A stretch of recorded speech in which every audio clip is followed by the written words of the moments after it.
प्यारे तुलबा व तालिबात, अस्सलाम वालेकुम। गुजराती के लास्ट पीरियड में हमने पाठ 16 प्राणनो मित्र पढ़ा था। उसके सवाल जवाब भी हमने देखे। उम्मीद करती हूँ कि ये सवाल जवाब आपने नोट में भी लिख लिए होंगे और ये लेसन आपको समझ में भी आया होगा। तो आज हम आगे बढ़ते हुए एक नए लेसन की शुरुआत करेंगे जिसका नाम है पाठ 17 टिफ़िन। अब ये जो लेसन है टिफ़िन, इसका जो ये शीर्षक है टिफ़िन, इसका अर्थ आपको पता ही है। आप यहाँ देख सकते हैं कि जब हम बाहर जाते हैं नौकरी पर या कहीं बाहर, तो अक्सर हम टिफ़िन ले जाते हैं, या शादी ब्याह में हम जाते हैं और हमारे घर के कोई लोग नहीं आने वाले होते हैं तो अक्सर हम उनका भी टिफ़िन घर ले आते हैं। तो यहाँ टिफ़िन शीर्षक है, इसके लेखक है प्रेमजी पटेल और इसका साहित्य प्रकार है लघु कथा। तो लघु कथा का अर्थ है छोटी सी कथा, छोटी सी कहानी।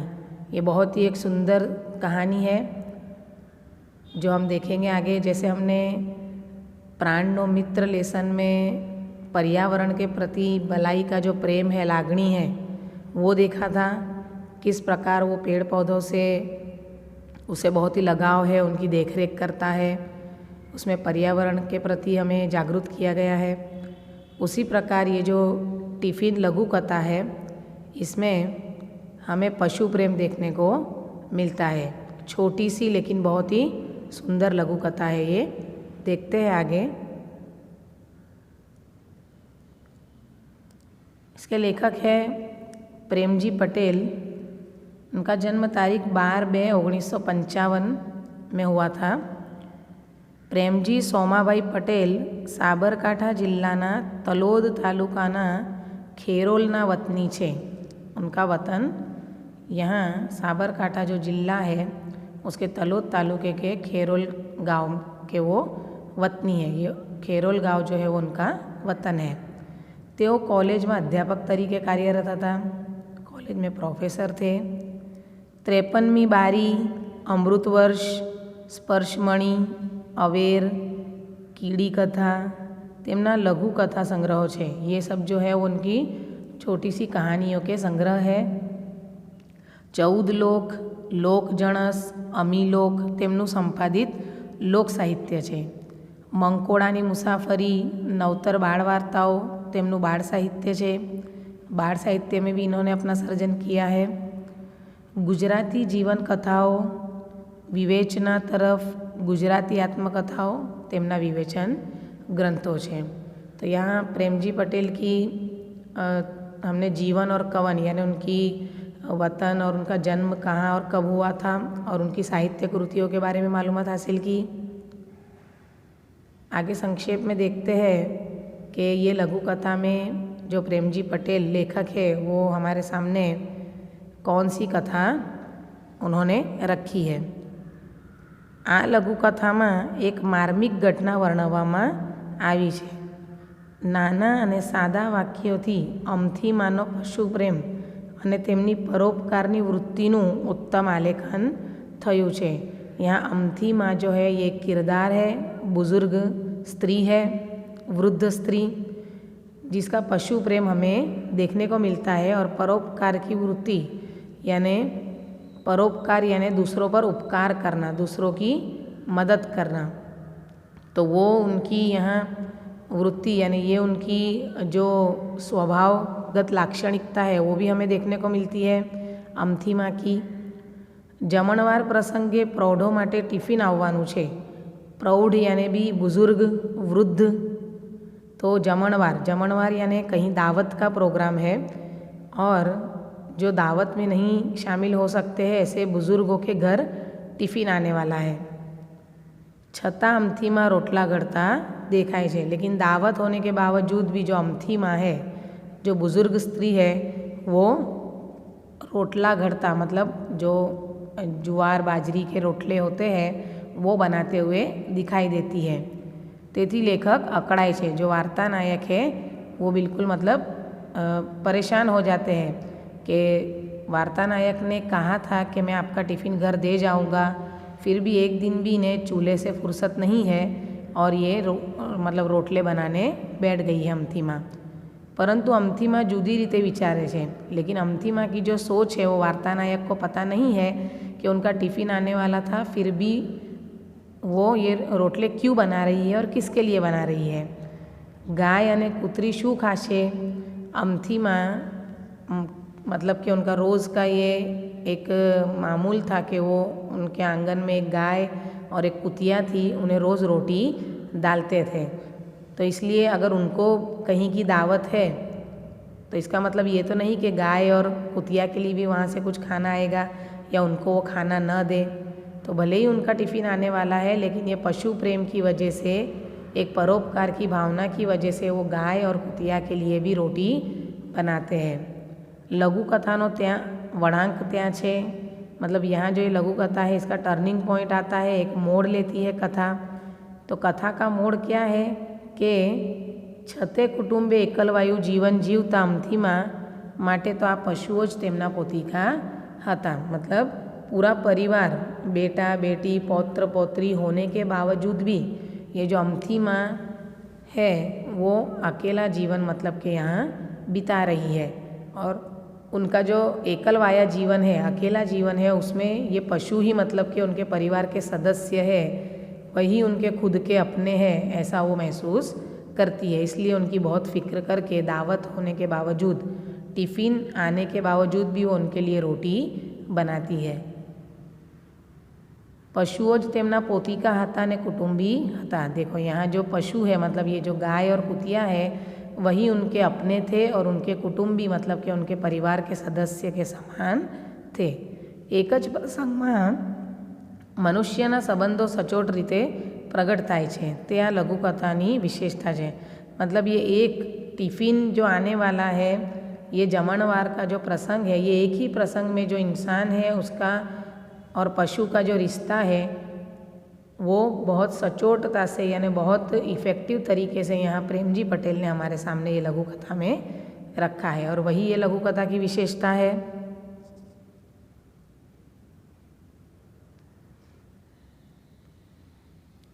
यहाँ से कथा शुरू होती है।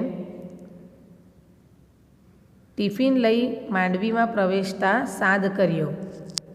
जैसे मैंने आपको पहले बताया प्रस्तावना में कि वार्ता नायक जो है वो टिफ़िन लेके आने वाले हैं, कहीं जमणवाड़ का दावत का प्रोग्राम है और प्रौढ़ यानी वृद्ध के घर पे वो टिफ़िन पहुंचाने वाले हैं। तो वो टिफ़िन लेकर जैसे ही घर में एंटर होते हैं, दाखिल होते हैं, तो साध करियो मतलब आवाज़ लगाते हैं। अमथी माँ, ओ अमथी माँ, जो किरदार है अमथी माँ, उसे वो टिफ़िन लेके आने वाले जो वार्ता नायक है वो आवाज़ लगाते हैं। आए भाई यानी कि मैं यहाँ हूँ, आए मतलब अहीं, यहाँ। एमनो धीमो आवाज़ डाबी तरफ थी आवतो जणायो। धीरे से उनकी आवाज़ मतलब डाबी तरफ से आ रही थी। ત્યાં ગયો तो रोटला घड़वानू चाले, टप टप टप। वो वहाँ पहुँचे वार्ता नायक तो उन्होंने क्या देखा कि अमथी माँ रोटले बना रही थी और उसको घड़ने की टप टप आवाज़ आ रही थी। आ डोशी तो खरा छे, कहीने गयो तो कि हूँ तमने जाते आवीने टिफ़िन जमणवारनी गमे तेटली धमाल हशे पण। कहते हैं वार्ता नायक मन ही मन सोचते हैं कि ये डोशी, ये बुढ़िया भी बहुत अजीब है। मैं कह के गया था कि मैं खुद टिफ़िन देने आऊँगा दावत में, चाहे काम की कितनी भी धमाल हो, लेकिन फिर भी मैं आपका टिफ़िन घर लेके आऊँगा, फिर भी इन्हें एक दिन भी शांति नहीं है। एक दिवस पूरता तो धुमाड़ाथी बचे, पण अमथी माँ जेनु नाम, कहते हैं कि जब टिफ़िन आने वाला था, दावत थी, तो भी इन्हें एक दिन भी मतलब कि धुएँ से बचना नहीं है। जो काम है वो करना ही है, नहीं तो अमथी माँ नाम इनका नहीं। इस प्रकार वो मनोमन बातें करता है। फिर कहता भी है वार्ता नायक, मैं कहूँ ही खरूँ माँ जी, कहूँ तो खरूँ कि टिफ़िन, क्या कहते हैं कि मैंने कहा तो था माँ जी कि मैं टिफ़िन लेकर आऊँगा। तो कह के वो कहते हैं कि ते सारू कर्યું कि हाँ तूने अच्छा किया जो तू टिफ़िन ले आया। तो आ रोटलाનું વેતરું શું काम? तो फिर आप ये रोटियां बनाने का जो नहीं वाला काम आप जो नहीं करना चाहिए वो क्यों कर रहे हो? ऐसा वार्ता नायक उन्हें सवाल पूछते हैं। और ये सवाल पूछने पर उनका जवाब क्या होता है? તેમણે મારી तरफ જોયું, હળવાશથી કહે। उन्होंने अमथी माने वार्ता नायक की तरफ देखा और હળવાશથી मतलब बिल्कुल नरमाई से कहा कि હું ધરાઈ જાઉં, પણ આ સામે બેઠી કાળવી અને ગોરવી હમણાં આવશે, એ બંનેને શો જવાબ આપવાનો? क्या कहती है अमथी माँ कि मैं तो तुम्हारा लाया हुआ जो दावत का टिफ़िन है वो खा के मेरा तो पेट भर जाएगा, लेकिन ये जो काड़वी मतलब काली कुतिया और गोरवी मतलब गोरी गाय जो है वो बैठी है, वो रोज़ की तरह जब रोटी मांगने के लिए आएंगे भूख लगने पर, तब मैं उन्हें क्या जवाब दूंगी? माजीनो इशारो क्षणेक बीत्या बाद समझ्यो कि काળી कुतरी અને गोरी गायनी बात करे छे। जो अमथी माँ ने उन्हें काड़वी और गोरवी का इशारा किया, वो थोड़ी देर बाद वार्ता नायक समझते हैं और फिर उन्हें ये बात समझ में आती है कि वो काली कुतिया और गोरी गाय जो है उसकी बात कर रहे हैं। अटकी ने आगळ कहे, बे जीव नेहाका नाखे तो मारू खाधेलुं डोशी जाने पोतानी कुटुंबीजनों बात करता हो एम ए बोलिया। मतलब थोड़ा रुक कर फिर वो कहते हैं कि बे जीव मतलब के जो दो जान है, ये कुतिया और गाय, ये जो बेजुबान जानवर है जो रोज़ मेरे घर रोटी खाने आते हैं और आज अगर मैं उन्हें रोटी नहीं दूंगी तो वो भूखे रह जाएंगे और निसासा डालेंगे, मतलब कि उदास हो जाएंगे, उनका पेट नहीं भरेगा, भूखे रह जाएंगे।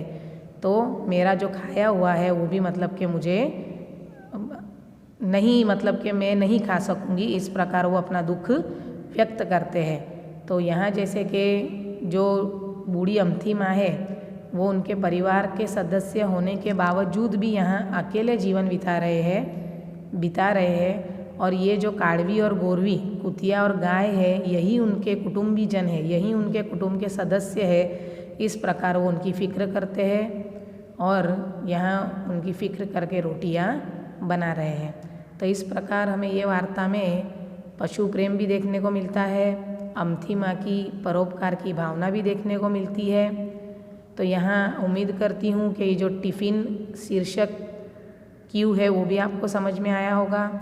और ये लघु कथा छोटी लेकिन बहुत ही सुंदर है, मार्मिक तरह से हमें यहाँ जो प्रेमजी पटेल है वो बताना चाहते हैं कि किस प्रकार हमें यहाँ पशु प्रेम की तरफ इशारा कर रहे हैं, परोपकार की भावना की तरफ इशारा कर रहे हैं। ये जो लघु कथा है ये प्रेमजी पटेल की श्रेष्ठ लघु कथाओं में से ली गई है।